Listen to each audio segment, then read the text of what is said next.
Are you hungry? So am I. So are we. I'm back. We're back. Football's back. Hello again, everybody. I'm Karleigh Chardonnay Webb. She's Chelsea Poe. She's Shauna Atkinson. We are the Gridiron Girls. And we're back with a completely new podcast to begin a brand new era. It's good to have you all along for the ride. And quickly, some introductions. Myself, I'm Karleigh Chardonnay Webb, writer, contributor to Outsports, podcast host, journalist, football aficionado, and yes, I like cat ears. Shauna, how about you? About me, my name's Shauna. I am a dodgeball player from Cleveland, Ohio, who is also a mom and loves playing video games and all sorts of sports. You don't know what Zoom lagging. I'm Chelsea Poe. I'm a queer porn filmmaker and director. Also, this time of year, my entire Twitter page just turns into college football. So I'm very excited that I get to share all the useless college football information I have with all of you every single week. Not useless, it's selectively useful, and there's a difference. Big one for today. We learned Woodrow Wilson won a national championship as a college football coach. There's the piece of useless info for today. That Woodrow Wilson, as in 28th president of the United States, Woodrow Wilson.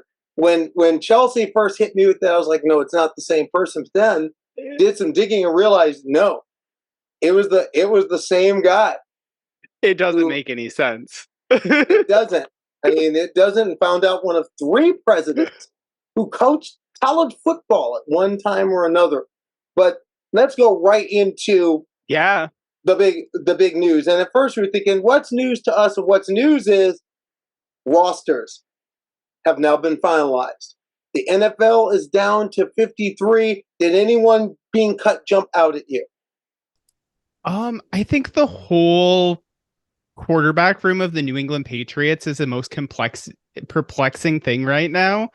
I don't know why they think they only need one quarterback at this point. I just don't understand what's happening there at all. Also, vaguely the same thing with the San Francisco 49ers right now. Now, you're out in the Bay Area, so what? Trey Lance to Dallas? Explain that one. Because I'm still trying to figure that one out. I'm in San Francisco, so it's an hour and a half away from the actual stadium, so we're pretty far away from it. I don't know. As we saw last year in the playoffs, they just continuously needed to basically find anyone who will actually actively show up against the Eagles, and it just seems like they're just not getting something. And I don't know what's going to make them understand that. Shauna, how about you? What jumped out at you when the cut list came out? I think just going back on the Trey Lance trade, I'm not surprised that he was traded. At the end of the day, the 49ers are in win now mode, and developing a quarterback who frankly has just not been able to stay on the field isn't that surprising. And I think it really speaks to Dak Prescott's future in Dallas too, because he has been looking on the outs for the past couple years. I think it was a smart move to trade for someone who you're risking, if he can stay healthy, has talent and can perform. But the 49ers just didn't have time for that right now. I agree with you on Dak Prescott. I honestly think Dak Prescott could be a Super Bowl winning quarterback, but he's got to get out of that clown car in Dallas. The problem with Dak Prescott is the Dallas Cowboys. But then again, the biggest problem with the Dallas Cowboys are the Dallas Cowboys. Yep. Really, the Dallas Cowboys is and has been Jerry Jones. That's the problem with Dallas, because that man does not know how to get out of his own way. And frankly, he has, ever since the success of the 90s, he has struggled to replicate that formula. And he has not been able to adapt. And frankly, I don't think their current iteration is going to succeed either. I mean, just their list of quarterbacks is like unreal. Like everyone has consistently underperformed. And I assure you, as a Cleveland Browns fan, I know a thing quarterback. Well, I'm just wondering. Let's take stock quickly. Take stock of your own team. Shauna, I'll start with you. How the Browns looking? I actually am pretty high on the Browns this year. I think they're going to surprise people. I feel obviously the Poe reference. I'm like, should be a Ravens fan, right? Never been to Baltimore. So that's kind of hard. The 49ers, I live in San Francisco. They play an hour and a half away. I'm from Michigan. The Detroit Lions. I don't have to say anything more. So I think right now I'm really going to focus on my fantasy team. And because of that, my starting quarterback's Patrick Mahomes. So I think I'm going to follow the Chiefs quite a bit this year. But overall, if I have to pick one team, I guess I'm a Ravens fan. And so I think The that's really Ravens. interesting considering, Karleigh, you're a historical I'm a fan. Steelers fan. Exactly. And so we kind of have a very AFC North podcast, just like only one of us living in that region. And so I really love that for us. I think, the AFC North is a great division. And so I think it's going to be Bengals, Browns, Ravens, Steelers. I think the Steelers are in the basement. Whoa. I know, You're shots picking, fired, okay. That's them's fighting words, Shauna. Them's fighting words. I'm just telling the truth. Actually, it's going to be a rough division because all these teams are really, really good. I think the Bengals are. I agree, and my cat Kirby agrees that the Bengals are at the top right now. I mean, they kind of own the field, but after that, each team has questions. Can the Steelers finally get an offensive line? They've made a number of moves on the offensive line. Can they protect Kenny Pickett? If they can, it's going to be a good year for black and gold. Even if they can Cleveland, protect Kenny Pickett, what can Kenny Pickett? Yeah, I was gonna be like, how real is he? Your question, Karleigh. I think you're glossing over that with your homer-colored glasses. No, Kenny Pickett is a good, solid quarterback. He's see. Young. Let me put it this way: I have been a Pittsburgh Steeler fan for 46 years. This is the best I've seen from a new quarterback coming right out of the gate. Kenny Pickett, his first full year as a starter, in my mind, was better than Ben Roethlisberger his first full year as a starter. I don't know and about that's some that. big no. And well, here's why I say it. Ben Roethlisberger, yes, had more tools than Kenny Pickett. Yeah, had more tools coming out the gate, but the difference is not so much the potential; it's the performance. And in my mind, Ben Roethlisberger's first full year as a starter with the Steelers, he benefited from the fact that he had a loaded team around him. For sure. All Ben had to do was not make mistakes. Kenny last year went out and won games. Kenny went out rookie untried and won games. Here's the big question. What happens when now people have a year of tape on Kenny Pickett? It's different now because people know you're coming. Is this the Deshaun Watson era? Is the era now in Cleveland? Say what you will about Deshaun. I think it is. I will. I think Elijah Moore was a very good addition for that team. He was open a lot, and Zach Wilson left him completely, just couldn't get the ball to him. And I think if Deshaun Watson can play even close to his former standard, I think that the revamped defense with the new defensive coordinator, I think the Browns are going to be a real trouble. Like Zadarius Smith next to Myles Garrett up as bookend defensive ends, it's going to be real tough. And especially as you were saying, your questions about the Steelers' offensive line, and I think that's now my Browns' strength, is that defensive line. So we'll see how that matchup goes and plays. I feel really bad about Kenny Pickett because I watched him play multiple games at Pitt, play in the ACC championship game. The only real memory I have of him is the fake slide still. He can do whatever else in his career. I don't know if anything's going to eclipse that for me. Now, but then we forgot about the fourth team in that AFC North, and that's the Baltimore Ravens. And the Ravens' big question is how much how much is that team healed from the whole Lamar Jackson situation? That's true. And I could see that is a very big boomer bust team. And I could see if they start to take some hard losses, especially early in the season, I could see that completely coming unraveled.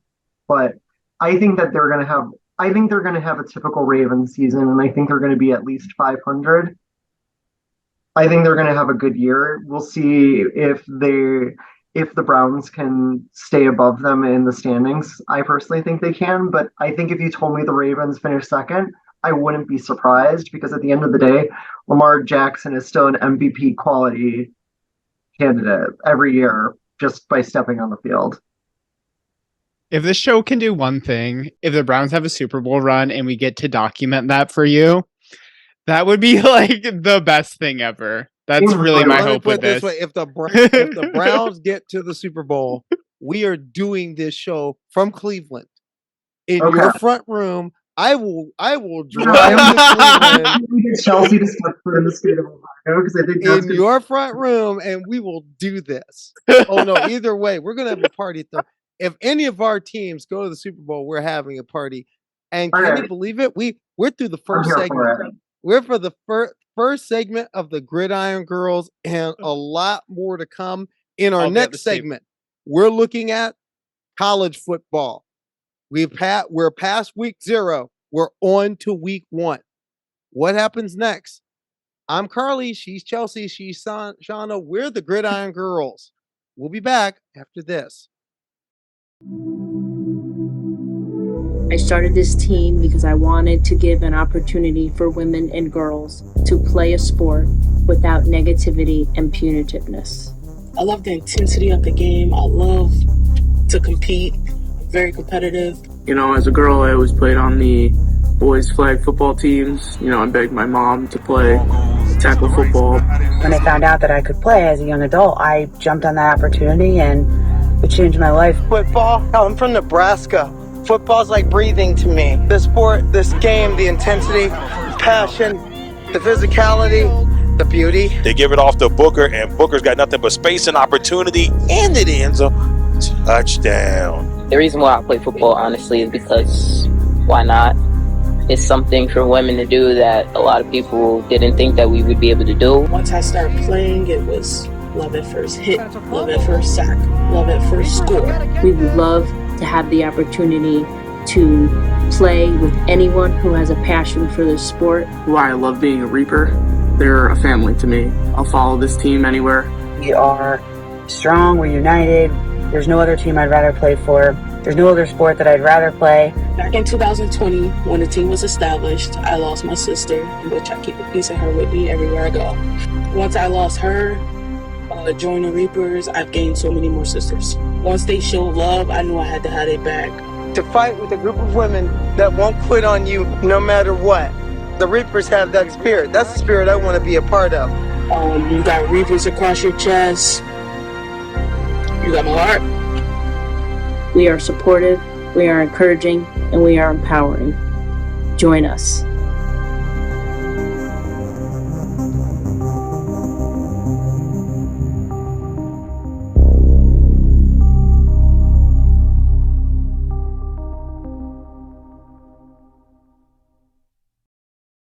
And we're back. I'm Karleigh. She's Shauna. She's Chelsea. We're the Gridiron Girls, and we're past week 0. Right out the gate. College football. USC won big. How did they look? It was so fun. I don't think they're gonna go undefeated, but they were just like running up and down the field. Caleb Williams is amazing. That defense is great. That was just a fun game, but they also let San Jose State, I think they're up 21 or 28. So yeah, it was a 50, like I don't know, 28 game there. Yeah, I don't know if you're letting San Jose State put up 28 points on you. I don't think it's gonna be good when they play, you know, Oregon or Utah. Now on the other side, Notre Dame, they played the Dublin game this year against Navy. How did they look? I think they look great. They did everything they needed to do. Hartman looks like a really good fit. I feel like Notre Dame's really struggled with quarterbacks lately. Okay, I'm gonna say this. This is a bold take. I think they have a real chance at beating Ohio State. Whoa. Who's number one right now? We're going into the first full week of college football. Who's number one right now? I think Georgia's the number one team still. I think that you have to go. It goes through Georgia right now. 1,000%. It's Georgia. Yeah, it's Georgia. You're thinking Georgia as well. See, well, we're all going to be. This is a no-brainer. I'm unanimous Georgia. I'm unanimous Georgia as well, but that's going to be an interesting schedule. Just you had Utah and Florida going off. My Nebraska Cornhuskers are at Minnesota this week. That's an interesting game early. I mean, right off the gate. I mean, for Matt Rule, if you've got to start that game fast. You've got to start that game fast, especially given that your school's volleyball team just filled the seats. Congrats, by the way. That's huge for Nebraska. That is a big deal. 92,003 people filling Memorial Stadium to see early season college volleyball. That was a world record for women's sports. But looking at some of the schedules, Michigan hosting East Carolina, Tennessee. That's going to be a tough one. The game I'm watching though, game that interests me is Colorado at number 17 TCU. Of course, it starts the Deion era. What time is the game? That one is a noon start. Oh, okay. So I guess that's me back and forth. It's a noon start Eastern. So, have some waffles. I mean, and then Sunday at noon, since it's still an off weekend for the NFL. We don't have NFL football for at least 2 more weeks. My Northwestern Wildcats alma mater at Rutgers. Hopefully it works out. and of course a rematch of an excellent game I want to talk about this one real quick. Rematch from an excellent game early season last year. Louisiana State at Florida State. Oh, number 5 against number 8 on Labor Day Sunday. Who you got? For that one, I would assume LSU. So I've seen quite a few Florida State fans on Twitter being like, we're the best offense in the country. And I'm just like, who are you talking to? They're honestly not even on my radar. I don't think Florida State's real this year at all. Maybe I'm going to be hugely surprised, but I just don't really see where it's coming from. I know they have a lot of returning players, but I think LSU is going to be clearly better as much as Brian Kelly's fake Southern accent is the bane of my existence, but I would assume they're gonna take care of it. Well, big story in college football beyond the season, realignment. Mm-hmm. General thoughts about realignment. Personally, I'm holding my breath, waiting for the fallout. I think we're going to see seismic shifts in the next 5 years in college football, but what has shocked you, if anything, about realignment? Because we have the Big 12, all their new teams start playing this year. And then next year, the Big 10 becomes the Big 16, 20. Something like, I think, wait, is this 16 now, right? This has gotten absolutely crazy. I live in the middle of Big 10 country again, though. Living in California, San Francisco, we're right in the middle of Big 10 country. I love it. I never thought I'd see the day when Big 10 country included California. Yeah, the Big 10 in 2024. That's because none of it makes sense, and it's all basically it's a giant whose line is it anyways, where the points are made up and the rules don't matter, and it's all a big nonsense game. What are we even doing here? It always has been. It always has been. The Big 10 becomes the Big 18 in 2024 with Oregon, UCLA, USC, and Washington. joining the league. The Big 12 this year, BYU, Cincinnati, Houston. And, I forgot Central Florida in that footprint.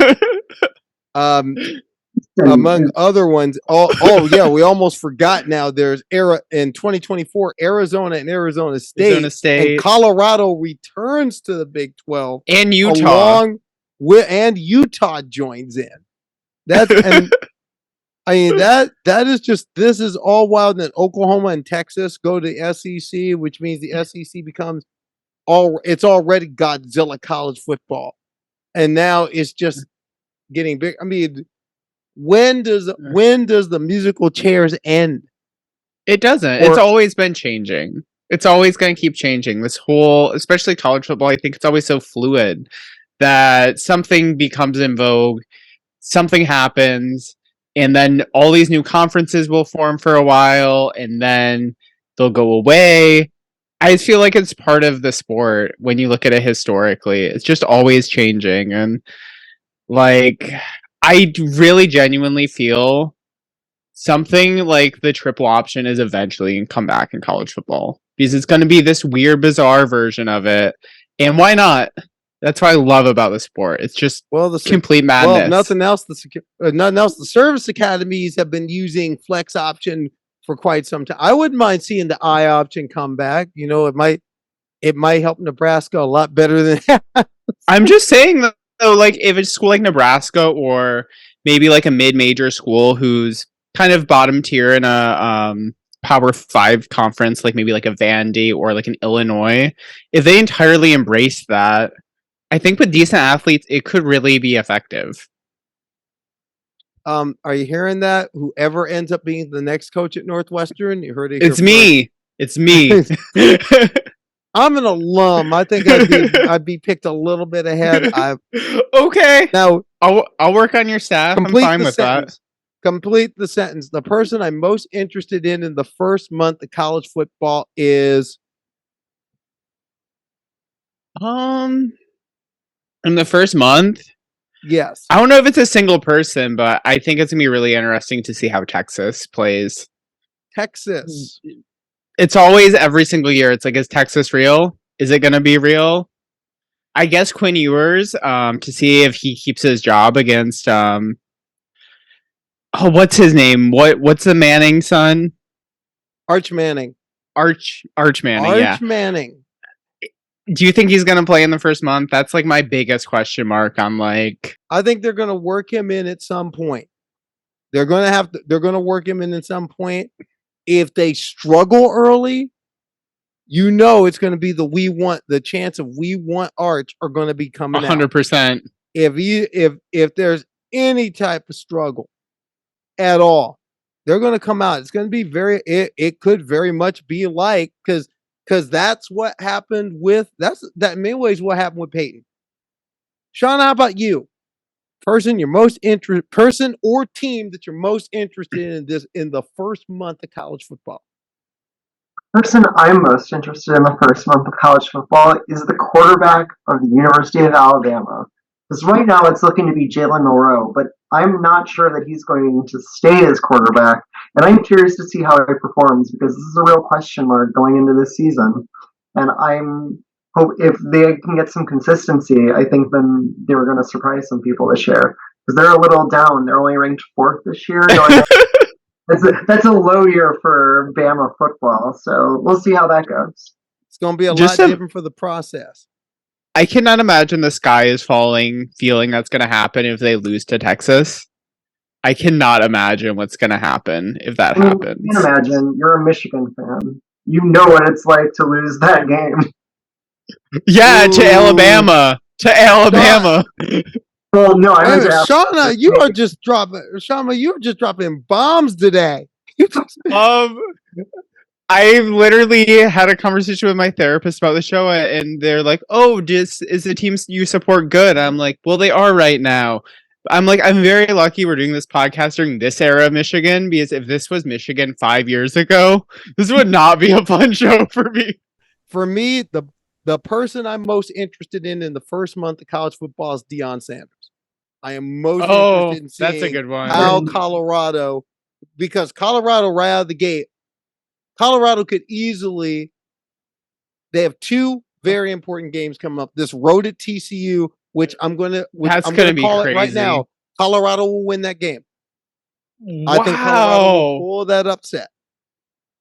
I want them. I'm going in. I am going in on Deion pulling that on Deion-led Colorado right out of the gate, pulling an upset. I'm going to push my chips to the middle of the table.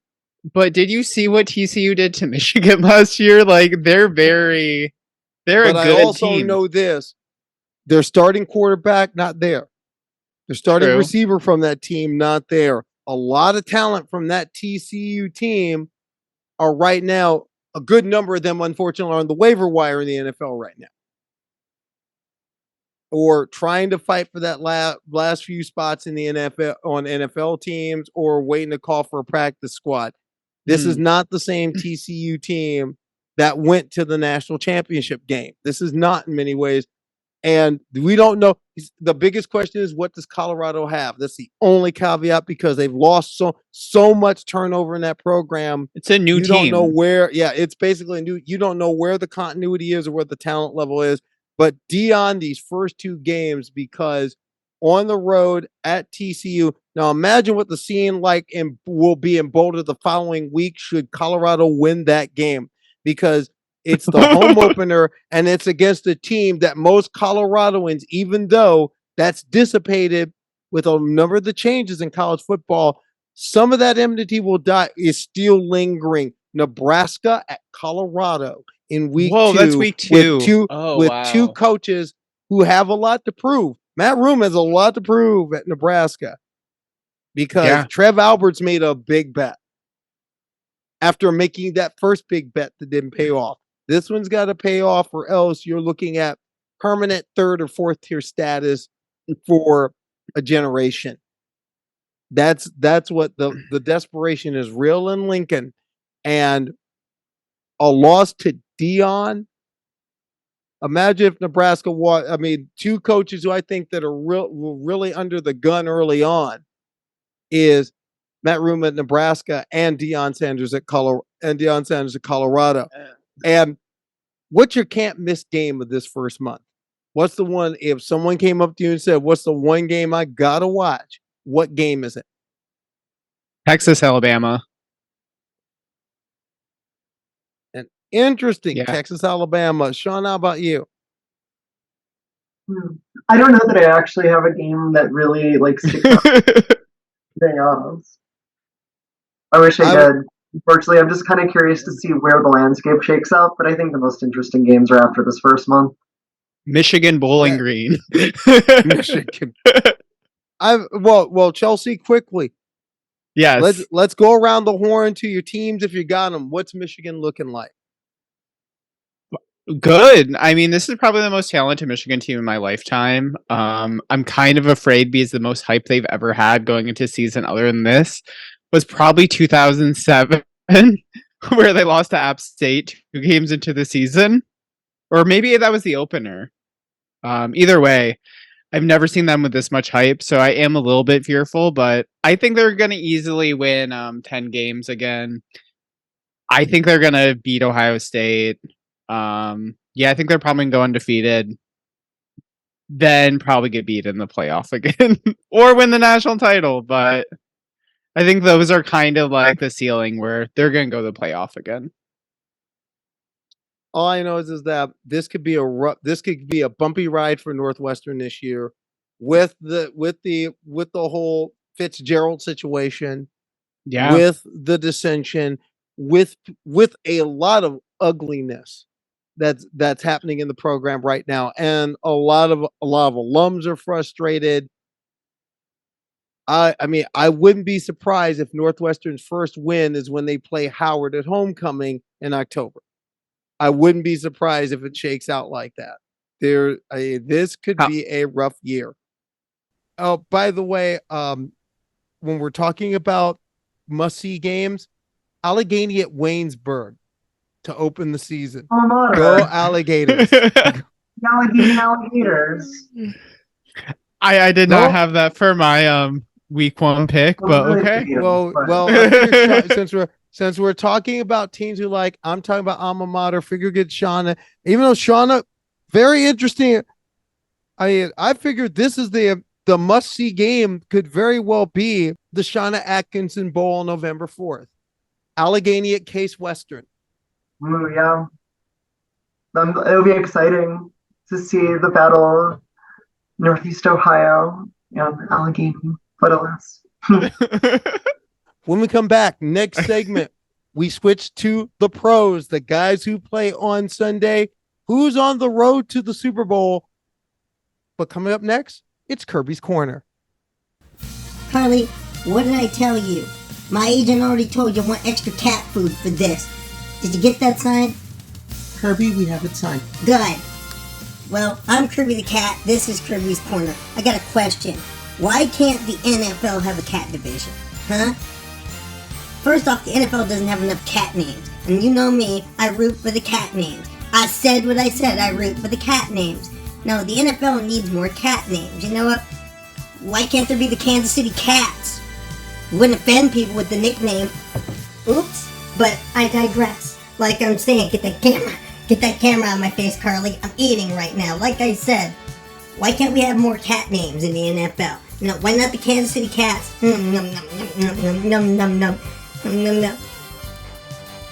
I told you, not while I'm eating. Come back later. In the meantime, watch this.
Thank you, Curb.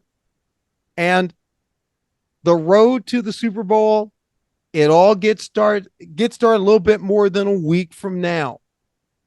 And teams have finally firmed up their rosters. I'm just wondering, Shauna, right up front, biggest story you see heading into this season? I think the biggest story is how the battle at the top for is going to go, because I think there's a lot of good contenders this year, but I don't know that there's necessarily one clear-cut favorite. And I'm very curious to see how that shakes out, especially with Aaron Rodgers now playing for the Jets, seeing where if Joe Burrow can finally fulfill and beat Patrick Mahomes and make it to the Super Bowl. Now, one thing, Aaron Rodgers, is he for real? Is this for real? Will he have a career renaissance in New York? New York chews quarterbacks up, spits them out. I think he's going to have one resurgent year, in my personal estimation. I think the Jets have a lot of really good weapons, starting with former Ohio State standout Garrett Wilson. But honestly, I think Bryce Hall, if he can make it back from his terrible injury last year, but then they also have Dalvin Cook from Minnesota supplementing him. I think they're going to be a good and tough team that's going to let Aaron Rodgers get one more year before he shows his ever-increasing age. I say like he's not the same age as me. Honestly, I have few grades, but you know. Who right now, since we're talking about quarterbacks, who's the best quarterback in the league? Mahomes, Allen, Hurts, somebody else? Who? It's Mahomes.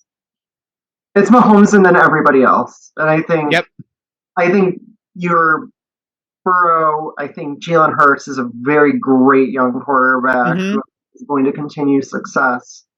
I think you look at Justin Herbert, who I think could be in for a good resurgent year after having a little bit of a downfall last year. I think the Chargers could be good if they can get out of their own way. I'll agree on Justin Herbert. I think he's a better quarterback than a lot of people are giving him credit for. I dang near picked him in our fantasy draft. And by the way, to everybody out there, Gridiron Girls Nation, we are all in a fantasy league together. We are, and we're going to let you know how things are going week to week. You're going to know, so you stay with the Gridiron Girls podcast, and we're going to let you in on. And by the way, you know what? Let's just go there. Let's just go there with our teams. Let's just go there. Shauna, your team is projected to is a contender. We're number one projected, but we'll see. And frankly, my personal strength is a fantasy football manager. So I've been playing fantasy football since the 4th grade, and as I am aforementioned very old, I used to have to go get the newspaper every day, bring the sports section in Monday morning into school, and calculate the scores by hand. So I've been playing fantasy football for a very long time. So it's something I've grown to really love, and I think my team's pretty solid. We're a court of throws and runses, a ACOTAR. Any Sarah J. Moss fans out there will play on that. Got to shout out to Fairy Smut, one of my favorite genders. Well, one thing, looking at your team, strong lineup up and down. Quarterback, you took Daniel Jones though. So I made a terrible mistake. I had the first overall pick, and so I slammed Justin Jefferson because it was the easy pick. And I didn't overthink it. But then I got to my round 2-3 swing, and I thought, I can wait on a quarterback. And so I'm going to take running back, wide receiver, and I ended up going Joe Mixon from the Bengals and Jalen Waddle of the Miami Dolphins. Really just round out my, skill positions. And then every quarterback got picked. I think 10 or 12 teams had their quarterback by the time I got to my next swing at 4-5. So I just waited because I knew that I could pick Daniel Jones there, or I could wait to 6-7, and I just did that. And so I ended up getting a lot. I ended up starting the tight end run by drafting Mark Andrews, and then got Gibbs in Detroit, and I'm really happy with that pick. And so I think I ended up having a good team of Daniel Jones and Deshaun Watson, because I had to make my heel turn because it's a bunch of Cleveland and expatriate Cleveland fans And so, not a big fan of Deshaun Watson in that circle for obvious reasons. So he sat there for so long, and no one was touching him. Yes, he did. No one was going to touch him. And I know. One thing. I knew somebody was going to eventually, and look, it might as well be me who has to watch the asshole every week. Yeah. I might as well then get to succeed on his success, because if he's going to be the quarterback of my team, well, it's not I didn't make that decision. It's just numbers at the end of the day. Looking at Sasha Gray Pride, Chelsea's your team. Yes. You took Patrick Mahomes. Yeah. I was a little bit surprised Patrick was still there as deep in it as he was. Okay. That was my second pick. So I wanted the best quarterback, but I also got Aaron Rodgers because I want older quarterback feeding him conspiracy theories just to have it in the organization. Like I want that vibe of him being like, you know what? You don't need to take aspirin. Just put some crystals on it. It's fine. I want that energy in my organization. Who else sounds like Kermit the Frog? Jordan Peterson. I'm just bring all the conspiracy theories into the organization. But on one side, you got T. Higgins, Deebo Samuel. Yeah. You got Patrick Mahomes, who's probably the most, not only the best quarterback in the league, but probably the most exciting player in the entire league right now. I mean, Patrick Mahomes to me is something that you only see in my life watching football. There are certain players that you just know whenever they're on the TV, you're going to watch. And I can count maybe 5 or 6 of those players, and Patrick's one of them. I get to do that for a season. It'll be easy. Like I get to watch the Chiefs. Look at the Chardonnay Fighting Cat Girls. I got my cat's happy because we got Joe Burrow. We got Joe Burrow. I mean, I like my quarterback room. Joe Burrow and Kenny Pickett. I like my quarterback room. And very AFC North heavy. What was that? Very AFC Northy team. I like that. Austin Eckler was the unexpected surprise. I really wanted him. I really like his game though. His game has grown on me. Getting the NFL straight up weeb makes me happy. I'm very happy that you have Jamal Williams. All Zoe Zephyr team, Jamal Williams, right there. Right there. I have the NFL's straight up weeb. I like that. CD Lamb, I like him. Amazing. But here's the question. How many touches will he get with Dallas in disarray? The part of the team I like the most are my tight ends, because I've got 2 tight ends who can score points. I've always been a fan of George Kittle. I've always been a fan of Kittle and Muth, Pat Freiermuth from my Steelers. I really like him. So I've got a big play tight end guy, and I've got to move the chains tight end guy. I mean, overall, I like this ball club, and I think we're going to surprise them. I think we're going to do a lot better than our projected 11th place finish. Ball club. I'm projected 4th, but you also missed the best part. Who I have for a kicker is Matt Gay, solely chosen because his last name is Gay. It's Gay. This is the NFL GBTQIA plus league. Yes, so I had obviously. Hey,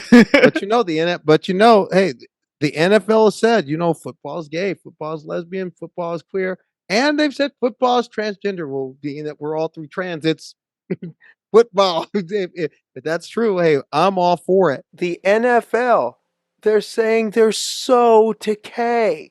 One thing for both of you. My totally early subjective change Super Bowl pick is blank. Cincinnati. I think that the Bengals are going to have a good year. I think they're going to be I think their young offensive nucleus, they take advantage of they're going to do this, and now they're going to lose Joe Burrow because they're not going to pay him. But that's it's my Bengals.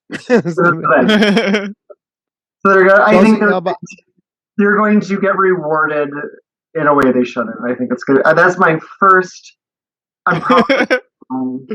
decision for the Bengals.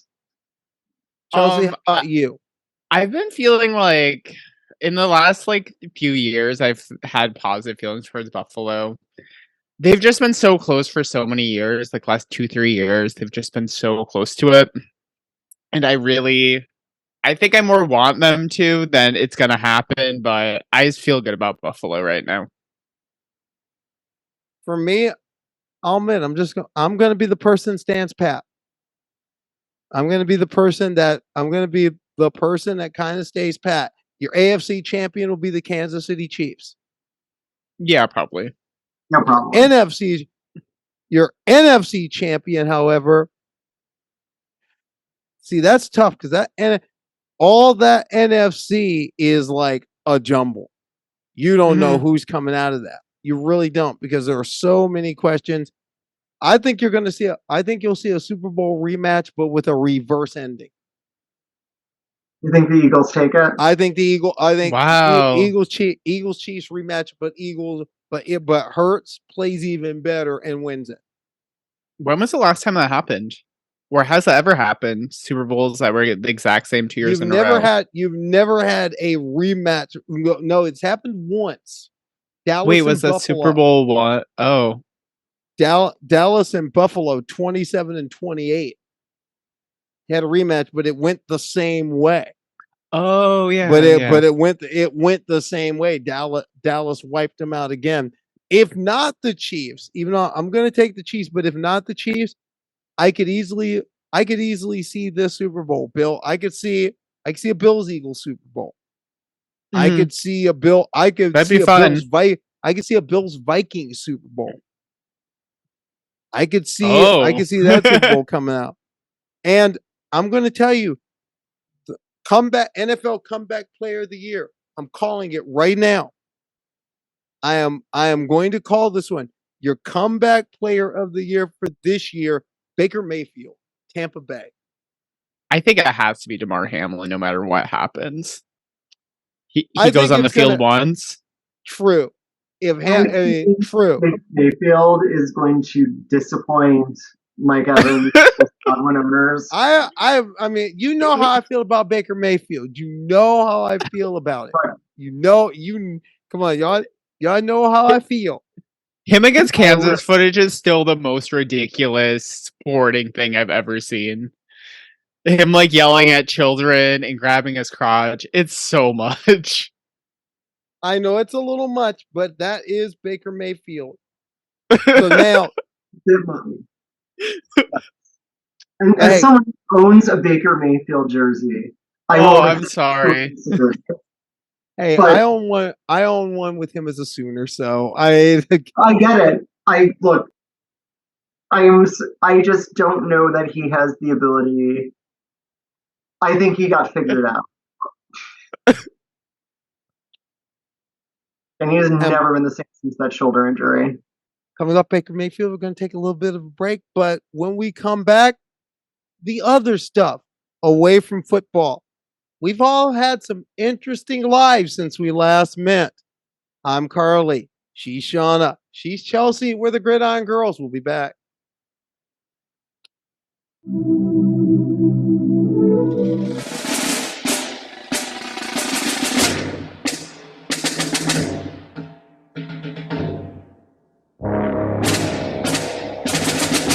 I love the intensity of the game. I love to compete. Very competitive. So once I started playing, it was love at first hit, love at first sack, love at first score. Football became addicting to me.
the backfield. James looking, dumped, and it's intercepted. Intercepted by number 46. That is Webb, and Webb is going to take that to the house. Touchdown, Reapers.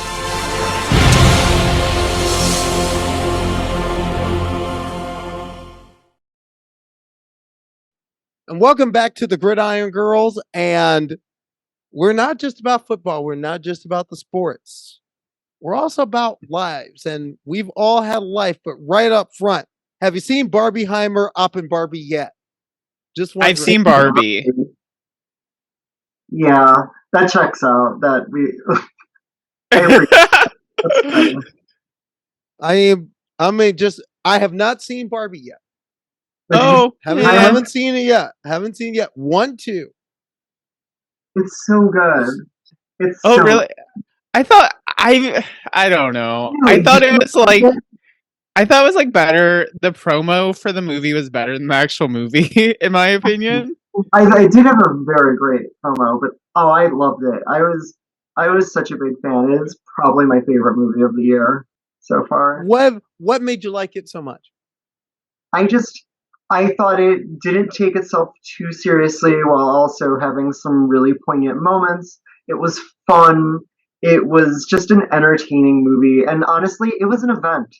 Like, my friend group, it was one of my best friend's birthdays, and so we all dressed up as in our Barbie pink outfit, and then we had the dress up as different Barbies at night. It was a lot of fun, and it was such a spectacle in the best kind of way that going to the movies doesn't always feel. And I think it was just a really fun opportunity to do something fun with friends, and I really like that about it, if nothing else.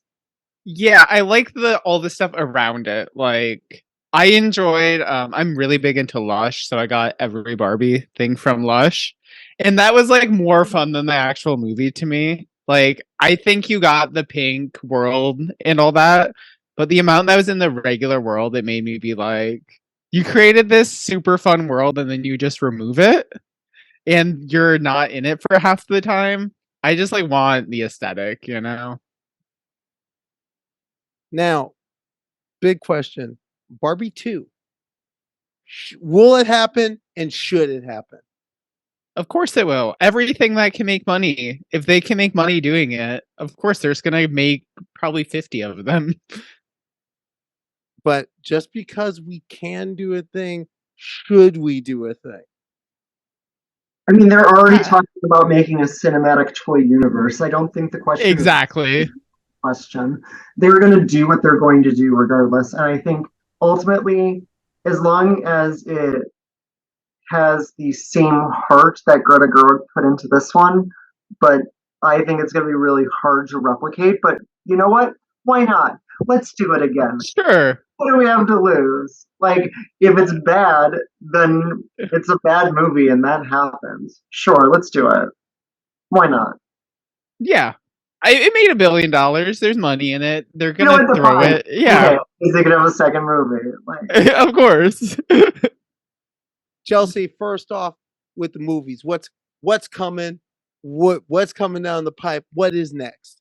Yeah, I made a film called The Dinner Party earlier this year. That's like a public disgrace style scene, and I'm super proud of that. And it's something I did entirely on my own. Shortly after that, I linked up with Princess Donna of Public Disgrace fame.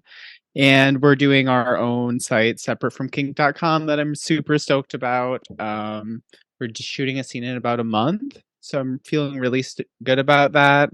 I went to Japan again. I went to Korea.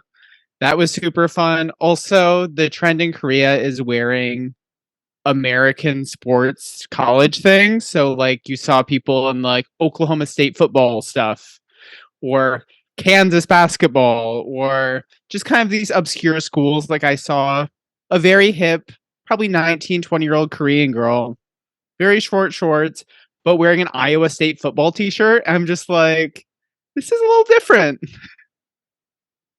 College football is just all over. College football is out of control. They're going to need, with all this realignment, they're going to need revenue streams, you get them where you get them. Yeah, I'm like, it's purely for aesthetic there, but even that, I'm like, that's pretty cool that it just has become a fashion thing here, you know? Shauna, when you're not doing the great things you're doing, I mean, I know you're big LGBT commission out there. You're getting involved in a lot of different things. I mean, you become the community go-getter in Cleveland, but also you played dodgeball. That's true. And you're pretty good.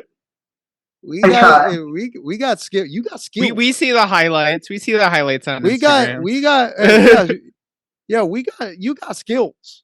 I mean, you have like serious skills. We've heard, we've seen that. I mean, what's it been like for you so far, just on the dodgeball group? It's been amazing. So I've been playing on the USA Dodgeball Premier Tour, which has the best competition in the United States, and it's where the Ultimate Team USA is picked from are participants in this league. And so I've been playing with my women's team, Boom Shakalaka, and we are in the Elite Eight going into this actual upcoming weekend's USA Dodgeball National Championships. And so I'm really excited.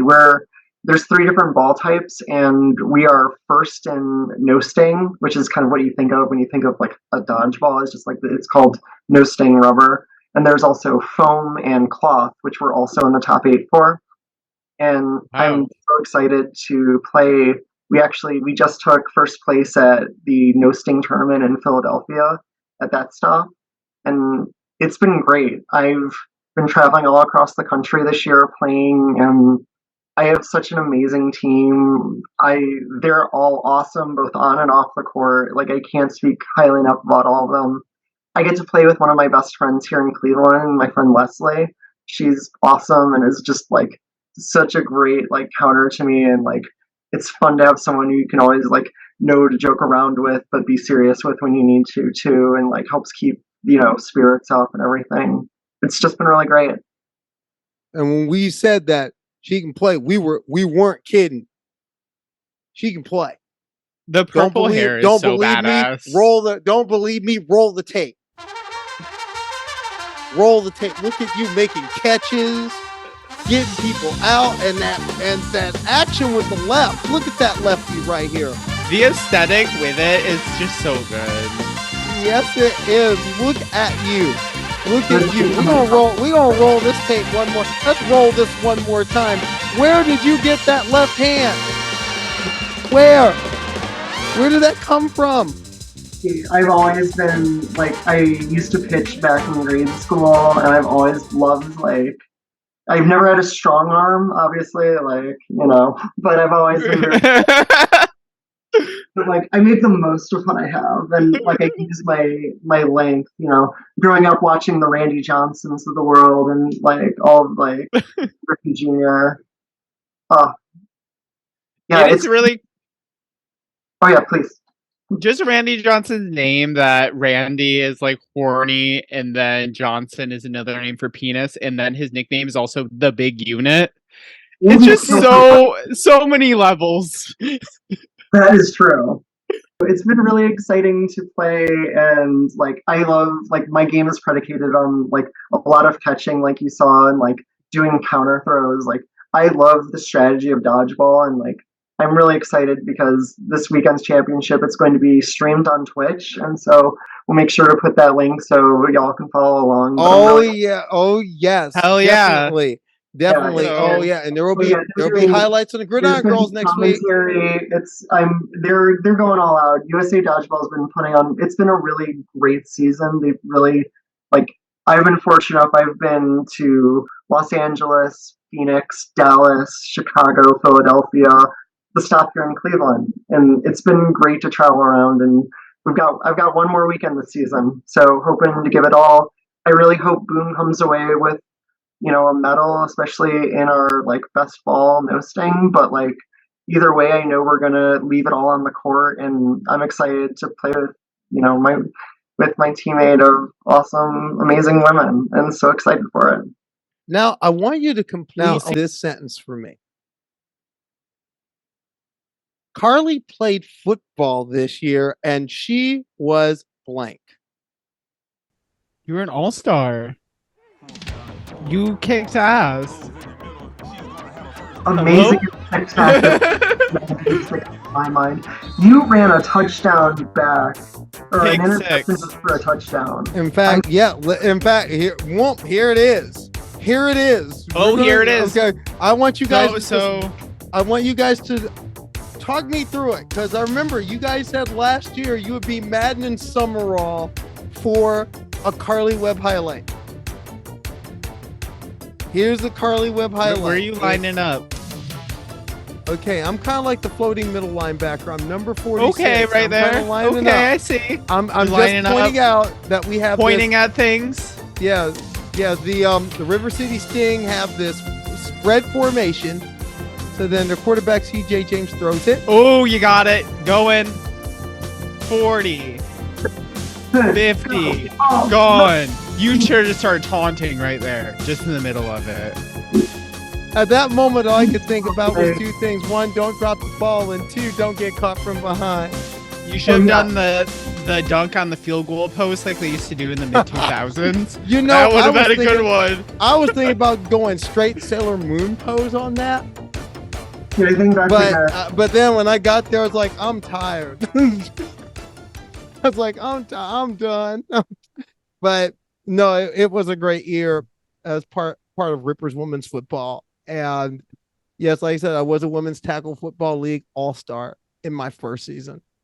I mean, and by the way, that was also history. That was the Reapers' first ever pick six.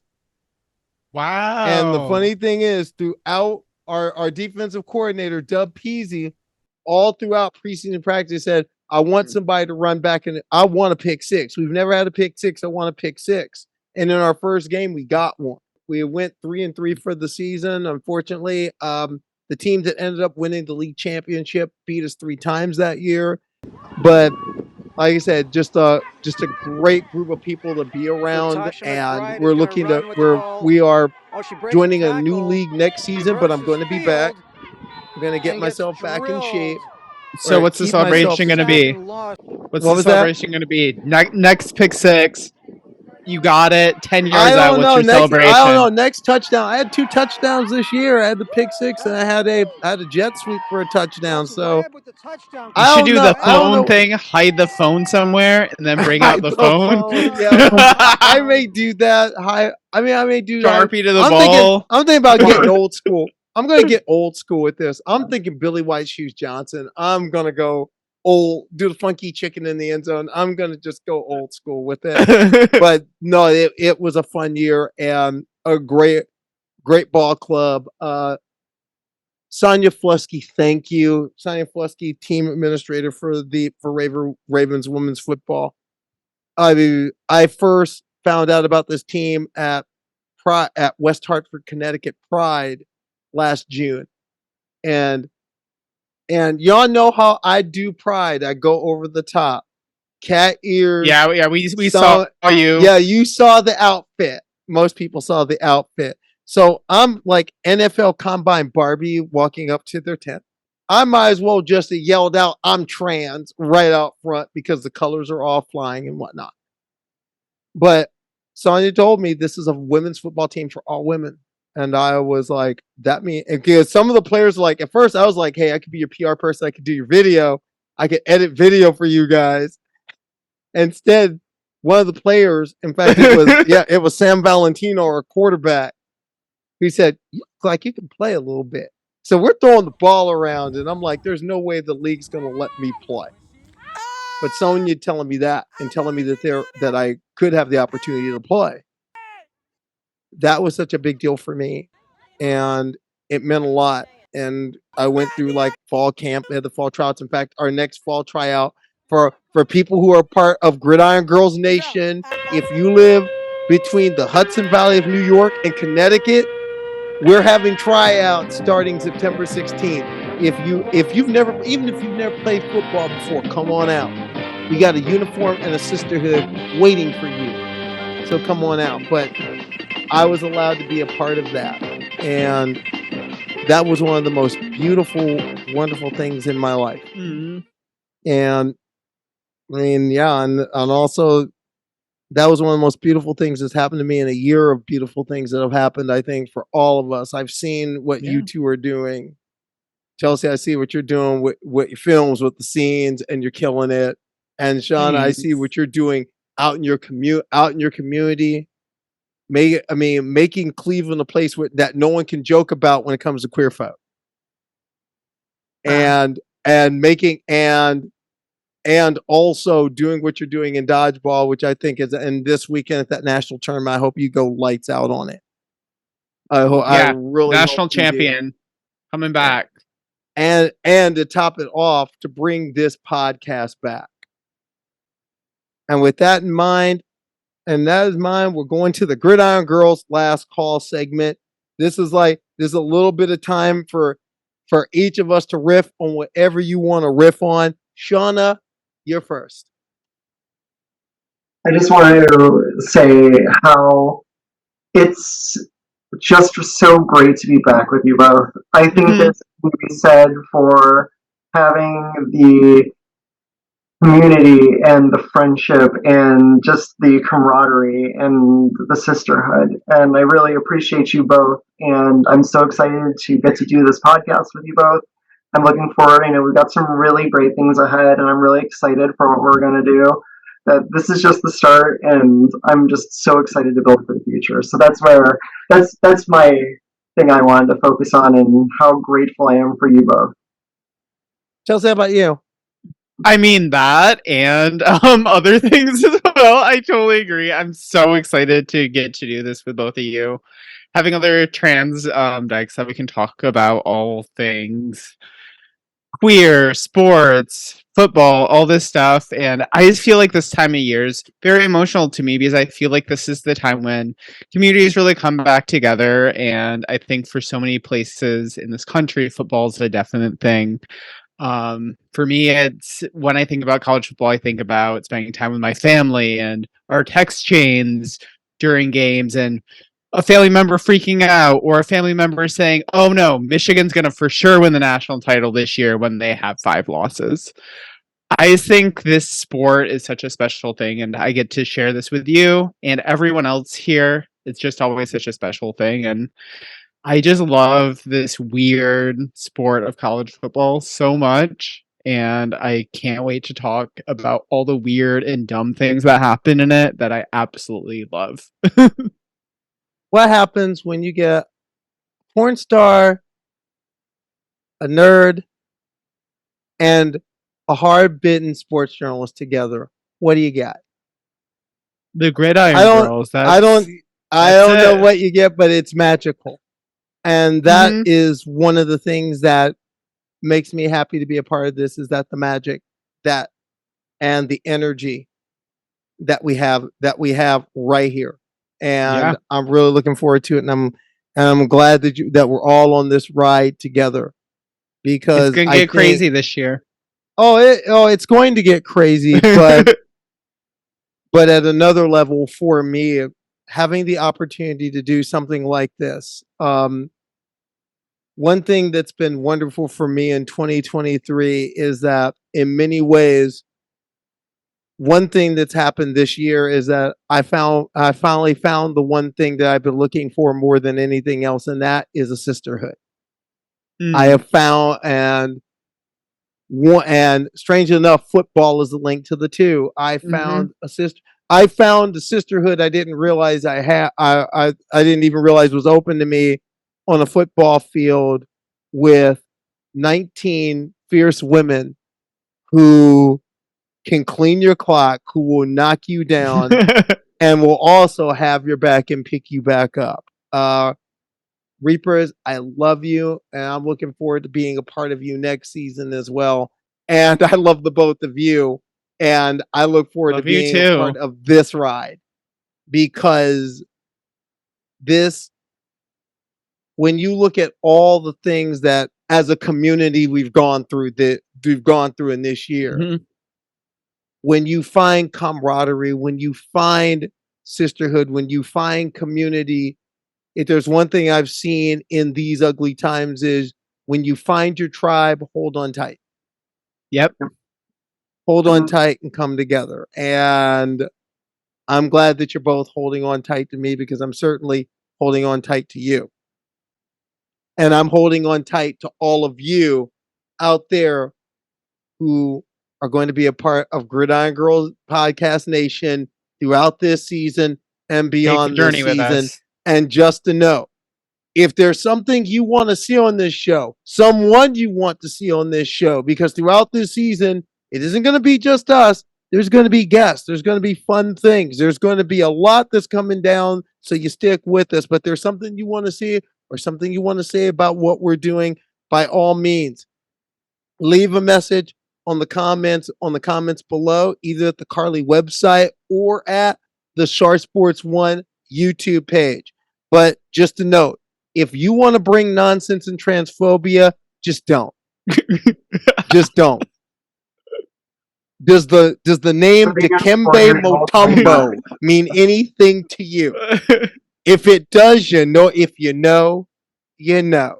Hashtag just saying. But for the rest of y'all who are supporting us, welcome. Welcome into our locker room. Welcome into our home. We're going to have a lot of fun this season. And remember, everything we do for the Gridiron Girl, Go with the Gridiron Girls podcast, we do for all of you, the people who support us. And that's the Gridiron Girls for this week. I'm Karleigh Webb. I'm Chelsea Poe. Go Blue. Shauna Atkinson. Go Boom. And that's the Gridiron Girls for this week. See you all next week, and enjoy the games and enjoy the season.